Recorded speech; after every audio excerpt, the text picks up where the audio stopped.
ఏమండి మీరు అడిగిన చాలా పెద్ద క్వశ్చన్కి నేను చెప్పే చిన్న simple answer, you do you. నీకు ఏది సంతోషం అనిపిస్తే, ఇద్దరు ఒకే థాట్, ఒకే భావన, ఒకే ఇష్టం, ఒకే ఫ్యూచర్ అనుకొని కలుసుకుంటారు ఇన్ దర్ 20s. ఇద్దరు అదే ప్రయాణంలో ఉంటేనే of that commitment it goes further. ఎక్కడో ఒక దగ్గర either the wife or the husband, if they slack, when they take a marriage for granted, ఏముందిలే అని, that's where the downfall happens. Sometimes you separate like this, sometimes you separate like that. But So it all depends on each person andi. Kontamandi they say no matter what till the end of life. నేను ఎంత suffer అయినా పర్వాలేదు, నన్ను ఎన్ని కోట్లు కొట్టినా పర్వాలేదు, నన్ను ఎంత చంపినా పర్వాలేదు, నేను ఆయనతోటే ఉంటానని. ఏడండి, that's your life. There are some girls, Thappad అనే సినిమా చూసి నేను అద్భుతం అన్నా. Yes, you're not allowed to hit. Who gives you that right?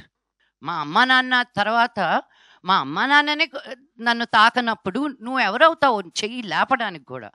I was a big supporter of Thappad. That's where I stand. No man, no woman, you should have your own self-respect అని.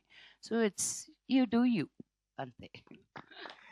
Yeah, అంటే ఈ cinema offer అండి ఇక్కడే అండి. ఈ cinema offer Insta చూసి ఇచ్చానని చెప్పేసి డైరెక్టర్ గారు అన్నారు. అంటే ఎలాంటి దాపరికాలు లేకుండా ఉండటం వల్లే మీకు ఆఫర్ వచ్చిందా? రోల్ కూడా అలాగే ఉంటుందా సినిమాలో? అంటే నేను అదే అన్నాను కదా, ఫస్ట్ నేను వెళ్ళినప్పుడు సైకాట్రిస్ట్, నేను చాలా ఒఫిషియల్గా ఉండాలి, ఏం జరుగుతుందమ్మా అనుకుంటారు. ఆయన సగం హాఫ్ డే చూశాడు, ఇలా కాదమ్మా ఇంకొంచెం ఏంటని, ఎందుకంటే సైకాట్రిస్ట్ ఏం చేస్తారని.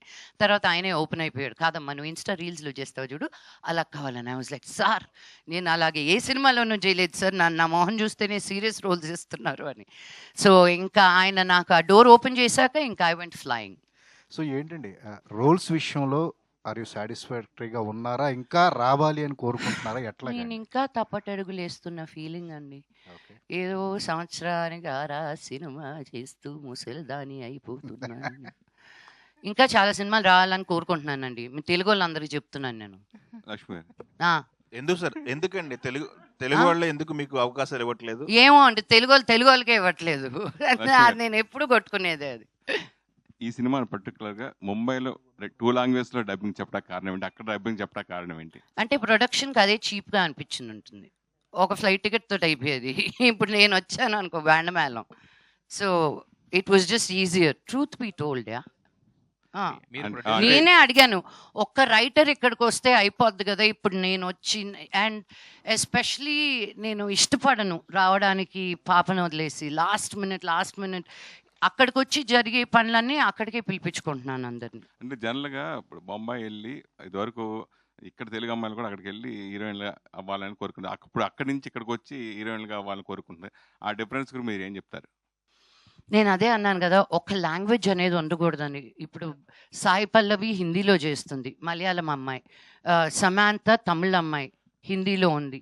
So it's just representation. మంచి యాక్టర్స్ ఉన్నప్పుడు, ఇప్పుడు రవీనా టండన్ కూతురు డాడీ కూతురుగా చేస్తుంది. సో డాడీ వాళ్ళ ఇద్దరు కలిసి చేస్తున్నారు ఒక సినిమా, రవీనా టండన్ కూతురు daddy. So it is beautiful to see cross cultures. ఇలా ఇంకా జరగాలి, అప్పుడే మనం అందరం కలిసి ఒక సినిమా అవుతాం, ఈ వుడ్డు ఆ వుడ్డు కాకుండా. గణేష్ గారు కాదండి, మీరు యాక్చువల్గా మీరు ప్రొడ్యూసర్ కదా, ప్రొడ్యూసర్ గారికి ఏం అవకాశాలు ఇస్తాలేమని అయిపోయిందండి నా ప్రొడ్యూసింగ్. ఏమో ఓన్లీ యాక్టర్ నా. ఆవిడ దగ్గర నుంచి ఇప్పుడు నాకు ఏమైనా స్క్రిప్ట్ పంపిస్తుంటే ప్రొడ్యూసర్ ఎవరన్నా అడుగుతున్నా, కథ ఎలా ఉందని అడగట్లా, ప్రొడ్యూసర్ అన్నాడా అంటే మీరు ఒకసారి వింటే బాగుంటుంది. నేను విన్నాను, ప్రొడ్యూసర్ తో పాటు రండి. కాదు, ఇన్నాళ్ళు చెక్లు తీసుకున్న ఆవిడ దగ్గరికి చెక్లు ఏమి ఇస్తామని. అలా కాదండి, అందుకే తమిళకి వెళ్ళి అక్కడైనా వస్తున్నాయి చెక్లని. కాదండి, డబ్బులు పోగొట్టుకున్నారా సినిమాలతో? 100% అండి. అయ్యో, 5 ఏళ్ల క్రితం తీసిన సినిమా అప్పులు ఇంకా కట్టుకుంటున్నాను, అందుకే వేరే సినిమాలు తీసేది కవర్ అవుతుందేమో అని. ఎస్ గణేష్ గారు